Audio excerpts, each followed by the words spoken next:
Chief की दावत। Chief की दावत भीष्म साहनी की प्रसिद्ध कहानी है। और इस कहानी में जो शामनाथ है उसे लगता है कि माँ पार्टी के कारण बाधा उत्पन्न करेगी पार्टी में, पर माँ के ही कारण शामनाथ को सफलता मिलती है। तो आइए देखें इस कहानी में। तो हेलो फ्रेंड्स, मैं सान्या आपका स्वागत करती हूँ। देखते हैं आगे क्या होता है इस कहानी में। कि आज मिस्टर शामनाथ के घर चीफ की दावत थी। शामनाथ और उसकी धर्मपत्नी को पसीना पोंछने की फुर्सत न थी। पत्नी ड्रेसिंग गाउन पहने, उलझे हुए बालों का जूड़ा बनाए, मुंह पर फैली हुई सूखी और सुर्खी और पाउडर को मले, और मिस्टर शामनाथ सिगरेट पर सिगरेट फूंकते हुए चीज़ों को फेररिस्त हाथ में थामे एक कमरे से दूसरे कमरे में आ जा रहे हैं। मतलब क्या है कि दोनों ही बहुत बिजी हैं, उन्हें बिल्कुल भी टाइम नहीं है और वो बहुत परेशान लग रहे हैं। आखिर 5 बजते बजते तैयारी मुकम्मल होने लगी। अब जब हमारे घर गेस्ट आते हैं तो हम कितने परेशान होते हैं, जब तक वो नहीं आते हम कुछ ना कुछ करते रहते हैं। वैसे ही शामनाथ और उनकी पत्नी भी इस प्रकार से काम कर रहे थे। कुर्सियाँ, मेज़, तिपाहियाँ, नैपकिन, फूल सब बरामदे में पहुंच गए। ड्रिंक का इंतज़ाम बैठक में कर दिया गया। अब घर का फालतू सामान अलमारियों के पीछे और पलकों के पीछे छुपाया जाने लगा। तभी शामनाथ के सामने सहसा एक अड़चन खड़ी हो गई कि माँ का क्या होगा। इस बात की ओर न उनका और न उनकी कुशल गृहिणी का ध्यान गया। मिस्टर शामनाथ श्रीमती की ओर मुड़कर अंग्रेजी में बोले, माँ का क्या होगा। श्रीमती काम करते करते ठहर गई। थोड़ी देर तक सोचने के बाद बोली,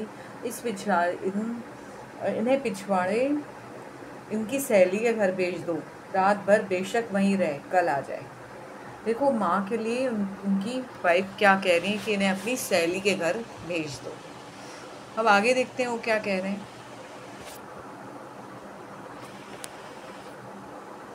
शामनाथ सिगरेट मुंह में रखे सिकुड़ी आंखों से श्रीमती के चेहरे की ओर देखते हुए पल भर सोचते हैं, फिर सिर हिलाकर बोलते हैं, नहीं, मैं नहीं चाहता कि उस बुढ़िया का आना जाना यहाँ फिर से शुरू हो जाए।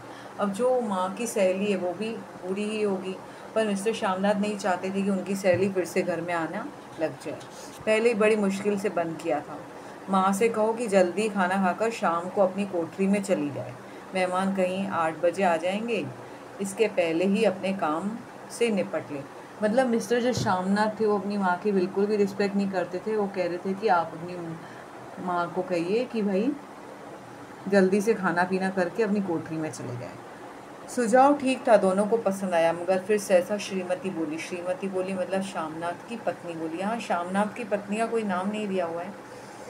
सहसा श्रीमती बोली, जो वह सो गई तो नींद में खराटे लेने लगेंगी, साथ ही वो तो बरामदा है जहाँ लोग खाना खाएंगे। अब बरामदे में सब लोग खाना खाने वाले हैं और माँ का रूम और बरामदे पास में हैं, तो माँ के खराटों की आवाज़ आएगी। तो इन्हें कह दें कि अंदर से दरवाज़ा बंद कर दें, मैं बाहर से ताला लगा दूँगा। या माँ को कह दो कि अंदर जाकर सोए नहीं, बैठी रहे। और क्या। अब शामनाथ बोल रहे हैं कि सोए नहीं, बैठी रहे, अगर सो जाएगी तो खराटे भरेंगे। और जो सो गई तो डिनर का क्या मालूम कब तक चले। 11 बजे तक तो तुम लोग ड्रिंक करते हो। शामनाथ कुछ खींच उठे, हाथ झड़कते हुए बोले, अच्छी भली वह भाई के साथ जा रही थी, तुमने यूं ही खुद को अच्छा बनने के लिए बीच में टांग अड़ा दी। वाह। अब श्रीमती जी बोले, वाह, तुम और बेटे की बातों में मैं क्यों बुरी बनूं, तुम जानो और वो जाने। ठीक है ना। वो दोनों एक दूसरे को पूछ रहे हैं कि वो तो भाई के साथ जा रही थी। आगे देखते हैं। मिस्टर शामनाथ चुप रहे।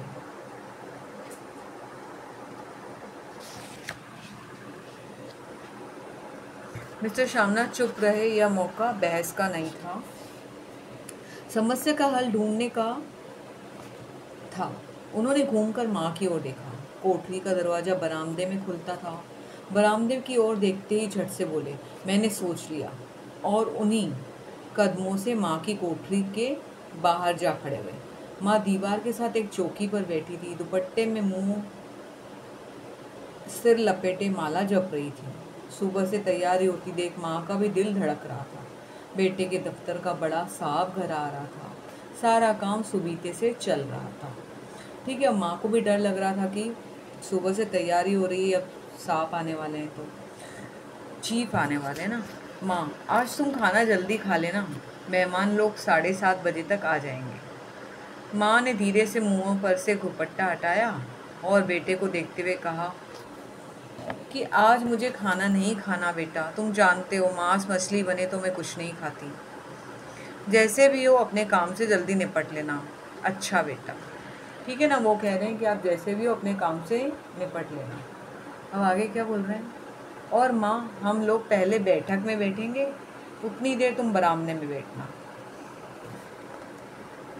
फिर जब हम यहाँ आ जाएं तो तुम गुसल खाने के रास्ते बैठक में चले जाना। माँ अवाक बेटे का चेहरा देखने लगी, मतलब आश्चर्य से देखने लगी, फिर धीरे से बोली, अच्छा बेटा। और माँ, आज जल्दी सो नहीं जाना, तुम्हारे खर्राटों की आवाज़ दूर तक जाती है। माँ लज्जित से आवाज़ में बोली, क्या करूँ बेटा, मेरे बस की बात नहीं है। सही बात है, अब खर्राटे आ रहे हैं तो कैसी बात हो सकती है। जब से बीमारी से उठी हूँ नाक से सांस नहीं ले सकती। अब मिस्टर श्यामनाथ ने इंतजाम तो कर दिया, फिर भी उनकी उड़ेद उड़ेद धुन खत्म नहीं, मतलब मन में हलचल चलती है ना, वैसे ही। जो चीफ अचानक उधर आ निकला तो 8-10 मेहमान होंगे, देसी अफसर, उनकी स्त्रियां होंगी, कोई भी गुसल खाने की तरफ जा सकता था। शोक और क्रोध में वह सिर झुंझलाने लगे। एक कुर्सी को उठाकर बरामदे में कोठरी के बाहर रखते हुए बोले, आओ माँ, इस पर जरा बैठो। तो माँ माला संभालती, पल्ला ठीक करती उठी और धीरे से कुर्सी पर आकर बैठ गई। यूं नहीं माँ, टांगे ऊपर चढ़ाकर नहीं बैठते हैं, यह खाट नहीं है। माँ ने टांगे नीचे उतार दी। और खुदा के वास्ते नंगे पाँव नहीं घूमना, नहीं वह खड़ाऊ पहनकर सामने आना। अब जब कोई आने वाला होता है तो हमने पेरेंट्स को क्या बोलते हैं कि आप ये वाली ड्रेस पहनना, वो वाली ड्रेस पहनना। अपने पेरेंट्स को भी हम अच्छी तरह से करते हैं। वैसे ही श्यामनाथ भी चाहते थे कि माँ अच्छे से रहे चीफ के सामने। किसी दिन तुम्हारी वह खड़ा उठाकर मैं बाहर फेंक दूंगा। माँ चुप रही। कपड़े कौन से पहनोगी माँ? जो है वही पहनूंगी बेटा, जो कहो पहन लूँ। मिस्टर श्यामनाथ सिगरेट मुंह में रखे, फिर अधखुली आंखों से माँ की ओर देखने लगे और माँ के कपड़ों को सोचने लगे। श्यामनाथ हर बात में तरतीब चाहते थे। घर का संचालन उनके अपने हाथ में था।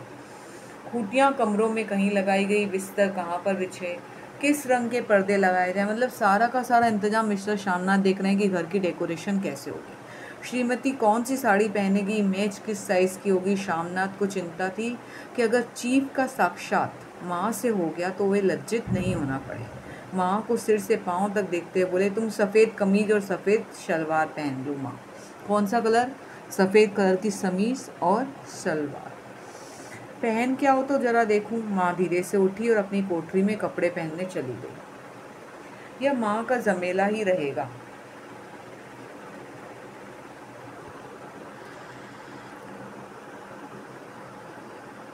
यह माँ का झमेला ही रहेगा। उन्होंने फिर अंग्रेजी में अपनी स्त्री से कहा, कोई ढंग की बात हो तो भी कोई कहे, अगर कहीं कोई उल्टी सीधी बात हो गई तो चीफ को बुरा लगेगा, तो सारा मज़ा जाता रहेगा। माँ सफ़ेद कमीज़ और सलवार पहनकर बाहर निकली। छोटा सा कद, सफ़ेद कपड़ों में लिपटा, छोटा सा सूखा हुआ शरीर, धुंधली आँखें, केवल सिर के आधे झड़े हुए बाल पल्ले की ओट में छिपे आए, पहले से कुछ भी कम कुरूप नज़र आ रही थी। मतलब अब वो पहले से अच्छी दिख रही थी थोड़ी सी। चलो ठीक है, कोई चूड़ियाँ वूड़ियाँ तो पहन लो, कोई हर्ज नहीं। चूड़ियाँ कहाँ से लाऊं बेटा? तो तुम जानते हो, सब जेवर तुम्हारी पढ़ाई में बिक गए। यह वाक्य श्यामनाथ को तीर की तरह लग गया। तिनक कर बोले, यह कौन सा राग छेड़ दिया? सीधा कह दो नहीं है जेवर, बस। इसमें पढ़ाई वढ़ाई का क्या ताल्लुक है? जो जेवर बिका तो कुछ बनकर ही आया हूँ, निरा लडूरा तो नहीं आया हूँ। जितना दिया था उससे दुगुना ले लेना। अब उनको गुस्सा आ गया कि तुमने मुझे मेरे पढ़ाई पे जितना भी खर्च किया है ना, उससे दुगना ले लेना। मेरी जीभ जल जाए बेटा, तुझसे जेवर लूँगी। मेरे मुंह से यूं ही निकल गया, जो होते तो लाख बार पहनती। अब 5:30 बज चुके हैं। अभी मिस्टर श्यामनाथ को खुद भी नहा धोकर तैयार होना है। अब आगे देखते हैं।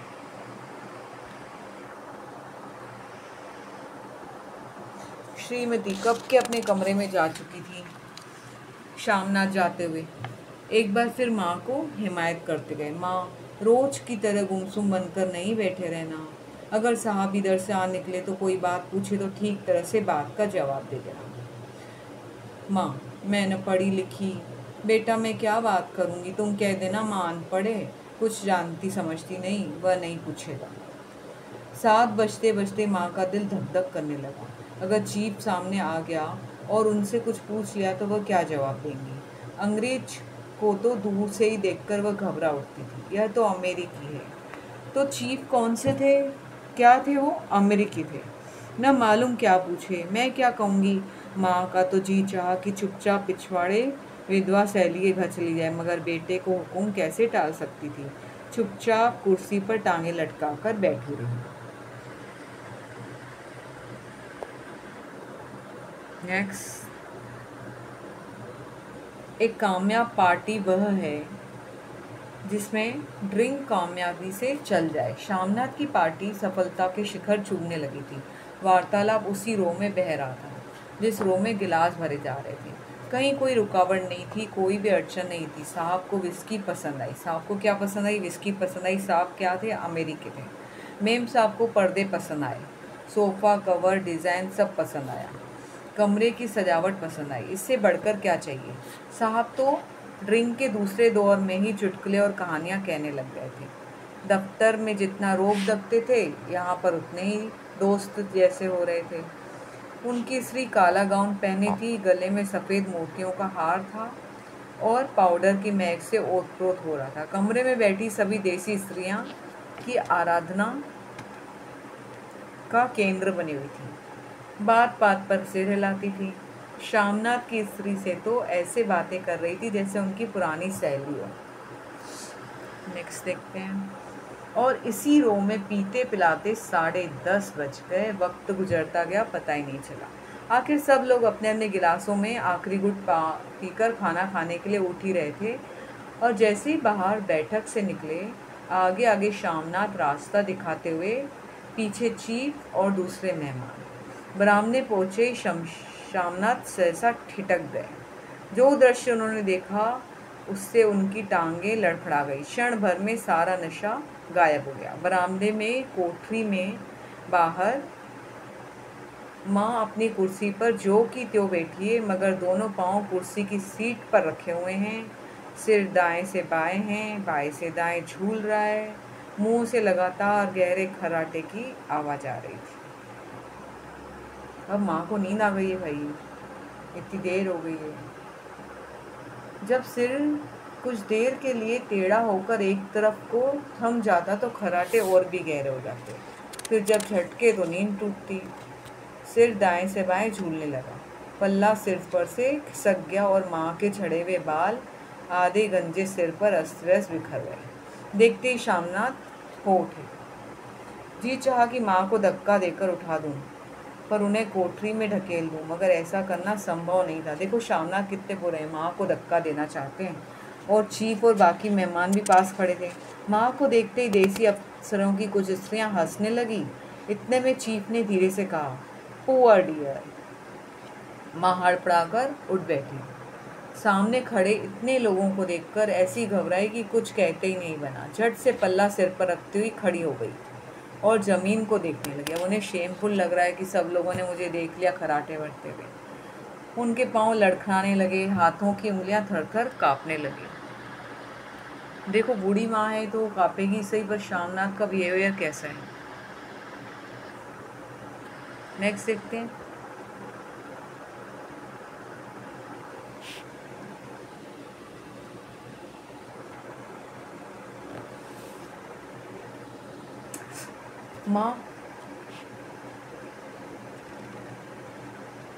माँ तुम जाकर सो जाओ। तुम क्यों इतनी देर तक जाग रही थी। खिसखियाई नज़रों से शामनाथ चीफ के मुंह की ओर देखने लगी। चीफ के चेहरे पर मुस्कुराहट थी। वह बड़ी वहीं खड़े खड़े बोले, नमस्ते। माँ ने झिझकते हुए अपने सिमटते हुए दोनों हाथ जोड़े, मगर एक हाथ दुपट्टे के अंदर माला को पकड़े हुए था, दूसरा बाहर। ठीक तरह से नमस्ते भी नहीं कर पाई। शामनाथ इस पर खिन्न उठे। इतने में चीफ ने अपना दायां हाथ मिलाने के लिए माँ के और आगे किया। माँ और भी घबरा उठी। माँ, हाथ मिलाओ।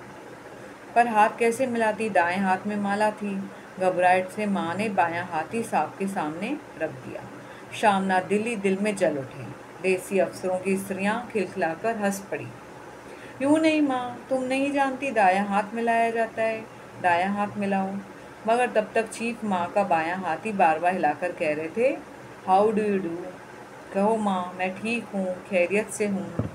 माँ कुछ बड़बड़ाई, फिर माँ कहती है, ठीक हूँ। कहो माँ, हाउ डू यू डू।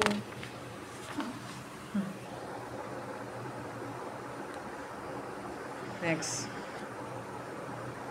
माँ धीरे से मुस्कुराते हुए बोली, हाउ डू यू डू। एक बार फिर कड़कड़ा उठा। वातावरण हल्का होने लगा। साहब ने स्थिति संभाल ली। लोग हंसने चहकने लगे। शामनाथ के मन का शोक भी धीरे धीरे कम होने लगा। साहब अपने हाथ में माँ का हाथ अभी भी पकड़े हुए हैं।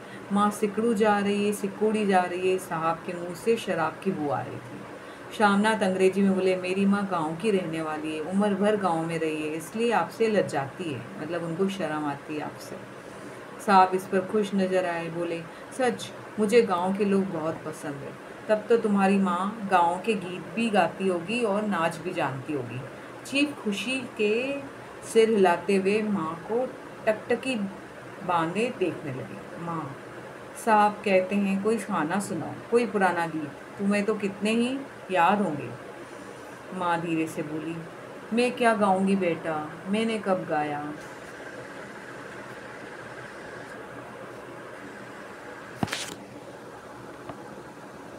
वाह माँ, मेहमान का कहा कोई टालता है। साहब ने इतने शौक से कहा है, नहीं गाओगी तो साहब बुरा मानेंगे। मैं क्या गाऊं बेटा, मुझे क्या आता है। वाह, कोई बढ़िया टप्पे सुना दो अब। मतलब जो चीफ की दावत है उसमें टप्पे आए हैं, तो अगर यूजीसी नेट के एग्ज़ाम में आ रहा है कि चीफ की दावत में क्या आया है, तो पूछ सकते हैं गीत आया है कि क्या आया है। टप्पे तो क्या है, टप्पे आए हैं, टप्पे सुना दो। दो पत्तर अनारा दे दे। क्या बोलती हैं चीफ की माँ, सॉरी शामनाथ की माँ क्या कहती हैं, दो पत्तर अनारा दे। देसी अफसर और उनकी स्त्रियों ने इस सुझाव पर तालियां पीटी। माँ कभी दीन दृष्टि से बेटे के चेहरे को और देखती, कभी पास खड़ी बहू के चेहरे को। इतने में बेटे ने गंभीर आदेश भरे लफ्जे में कहा, माँ, इसके बाद हाँ या ना का सवाल ही नहीं उठता। माँ बैठ गई और क्षीण दुर्बल लज्जाती हुई आवाज में एक पुराना विवाह का गीत गाने लगी। अब एक विवाह का गीत भी आया है इसमें। वो क्या है, हरियाणी माए हरियाणी माड़े, हरिया ते भागी भरिया, हरियाणी भावे हरियाणी भेगे। ठीक है, हरियाणी माए हरियाणी बेड़े। तो ये गीत चीफ की दावत में आया है, एक गीत आया है और एक टप्पे आया है। ठीक है, देसी स्त्रियां खिलखिलाकर हट उठी। 3 पंक्तियां गाकर माँ चुप हो गई। बरामना तालियों से गूंज उठा। साहब तालियां पीटना बंद ही नहीं कर रहे थे। शामनाथ की प्रसन्नता और गर्व में बदल गई। माँ ने पार्टी में नया रंग भर दिया। देखो शामनाथ क्या सोच रहे थे कि जो बूढ़ी माँ है वो पार्टी को पूरी तरह से डिस्टर्ब कर देगी, पर पार्टी में उन्होंने रंग भर दिया। तो कहते हैं ना कि हमें अपने बड़े बूढ़ों का आदर करना चाहिए, वो घर की शान होते हैं। आगे देखते हैं।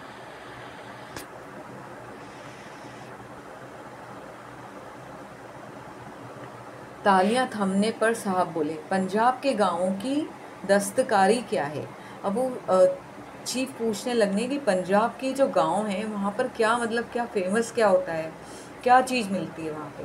तो शामनाथ खुशी में झूम रहे थे, बोले, ओ बहुत खुश साहब, मैं आपको एक सेट उन चीज़ों की भी भेंट करूंगा, आप उन्हें देखकर बहुत खुश होंगे। मगर साहब ने सिर हिलाकर अंग्रेजी में फिर पूछा, नहीं, मैं दुकानों की चीज़ नहीं मांगता। पंजाबियों के घर में क्या बनता है, औरतें खुद क्या बनाती है। शामनाथ कुछ सोचते हुए बोले, लड़कियां गुड़िया बनाती है, औरतें फुलकारियाँ बनाती हैं। तो लड़कियां क्या बनाती है, गुड़िया, और औरतें फुलकारियाँ बनाती है। पूछ सकते हैं कि चीफ की दावत में औरतें क्या बनाती है, तो फुलकारियाँ बनाती है। फुलकारी क्या, शामनाथ फुलकारी का मतलब समझाने की असफल चेष्टा करने के बाद माँ से बोले, क्यों माँ, कोई पुरानी फुलकारी घर में है क्या? माँ चुपचाप अंदर गई और अपनी फुलकारी उठा लाई। साहब बड़ी रुचि से फुलकारी देखने लगे। पुरानी फुलकारी थी, जगह जगह से उसके तारें टूट गई थी, कपड़ा फटने लगा था। साहब की रुचि देखकर शामनाथ बोले, यह फटी हुई है साहब, मैं आपके लिए नई बनवा दूंगा। माँ बना दोगी? क्यों माँ, साहब को फुलकारी बहुत पसंद है, एक फुलकारी बना दोगी ना? अब माँ क्या बोलती हैं, अब माँ कैसे बनाएगी? माँ की आंखें भी तो कमज़ोर हो गई है। माँ चुप रही, फिर डरते डरते धीरे से बोली, अब मेरी नज़र कहाँ है बेटा, बूढ़ी आंखें क्या देखेगी? मगर माँ का वाक्य बीच में ही तोड़ते हुए शामनाथ साहब से बोले, वह ज़रूर बना देगी, आप उसे देखकर खुश होंगे। साहब ने सिर हिलाया, धन्यवाद दिया और हल्के हल्के झूमते हुए खाने की मेज की ओर बढ़ गए। बाकी मेहमान भी उसके पीछे पीछे हो गए। जब मेहमान बैठ गए और माँ पर से सबकी आंखें हट गई तो माँ धीरे से कुर्सी पर उठी और सबसे नजरें बचाती हुई अपनी कोठरी में चली गई। मगर कोठरी में बैठने की देर थी। आंखों से छल छल आंसू बहने लगे। दुपट्टे से बार बार उन्हें पोंछती, पर वे बार बार उमड़ आते, जैसे बरसों का बांध तोड़कर उमड़ आए हो। माँ ने बहुत दिल को समझाया, हाथ जोड़े, भगवान का नाम लिया, बेटे को चिरायु होने की प्रार्थना दी, बार बार आंखें बंद की, मगर आंसू बरसात के पानी की तरह थमने का नाम ही नहीं ले रहे थे।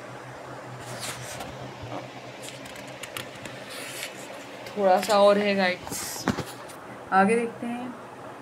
आधी रात का वक्त होगा। मेहमान खाना खाकर एक एक करके जा चुके थे।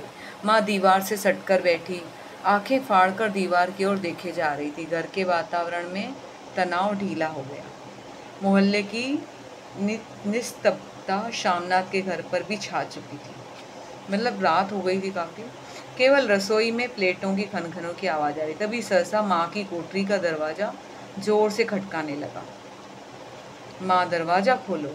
माँ का दिल बैठ गया, हड़बड़ा कर उठ उठी। क्यों, मुझसे फिर कोई भूल हो गई क्या?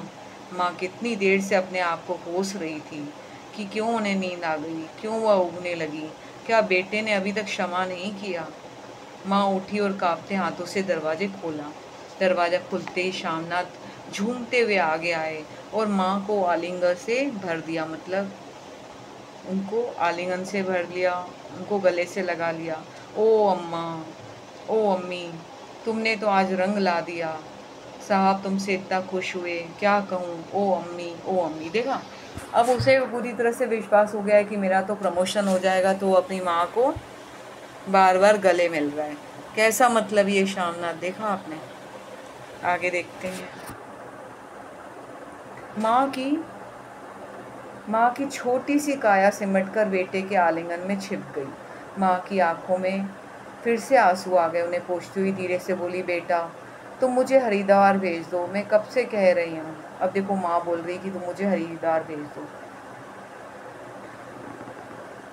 शामनाथ का झूमना सहसा बंद हो गया और उसकी पेशानी पर फिर तनाव के बल पड़ने लगे।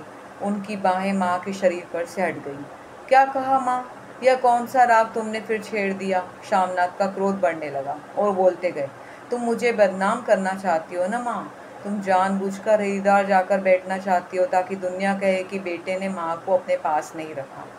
नहीं बेटा, अब तुम अपनी बहू के साथ जैसा मन चाहे रहो। मैंने अपना खा पहन लिया, मतलब मैं बूढ़ी हो गई हूँ, अब मैं क्या करूँगी यहाँ रह के। अब यहाँ क्या करूँगी, जो थोड़े दिन ज़िंदगी के बचे हैं भगवान का नाम लूँगी। तुम मुझे हरिद्वार भेज दो। तुम चली जाओगी तो फुलकारी कौन बनाएगा? साहब से तुमने सामने ही फुलकारी देने का इकरार किया था ना। मेरी आंखें अब नहीं हैं बेटा जो फुलकारी बना सकूं, तुम कहीं और से बनवा लेना। देखो माँ भी कह रही कि अब मैं थक चुकी हूँ। अब आगे लास्ट पैरा है, वो कहती हैं, माँ तुम मुझे धोखा देकर चली जाओगी, मेरा बनता काम बिगाड़ोगी, जानती नहीं साहब खुश होंगे। तो मुझे तरक्की मिलेगी। माँ चुप हो गई, फिर बेटे के मुंह की ओर देखती हुई बोली, क्या तेरी तरक्की होगी? क्या साहब तेरी तरक्की करेगा? क्या उसने कुछ कहा है? कहा नहीं, मगर देखती नहीं कितना खुश गया है। कहता था जब तेरी माँ फुलकारी बनाना शुरू करेगी तो मैं देखने आऊँगा कि कैसे बनती है। जो साहब खुश हो गया तो मुझे इतनी बड़ी नौकरी भी मिल सकती है, मैं बड़ा अफसर बन जाऊँगा। माँ के चेहरे का रंग बदलने लगा। धीरे धीरे उनका छुरियों भरा चेहरा खिलने लगा, आंखों में हल्की हल्की चमक आने लगी। तो तेरी तरक्की होगी बेटा, तरक्की यूं ही हो जाएगी। साहब को खुश रखूंगा तो कुछ करेगा, वरना उसकी खिदमत करने वाले तो क्या थोड़े हैं। तो मैं बना दूंगी बेटा, जैसे बन पड़ेगा मैं बना दूंगी। और माँ दिल ही दिल में फिर से बेटे के उज्जवल भविष्य की कामना करने लगी। और मिस्टर श्यामनाथ, अब सो जाओ माँ, कहते हुए तनिक लड़खड़ाते हुए अपने कमरे की ओर घूम गए। तो आपको ये क्लास कैसी लगी? Please share and comment.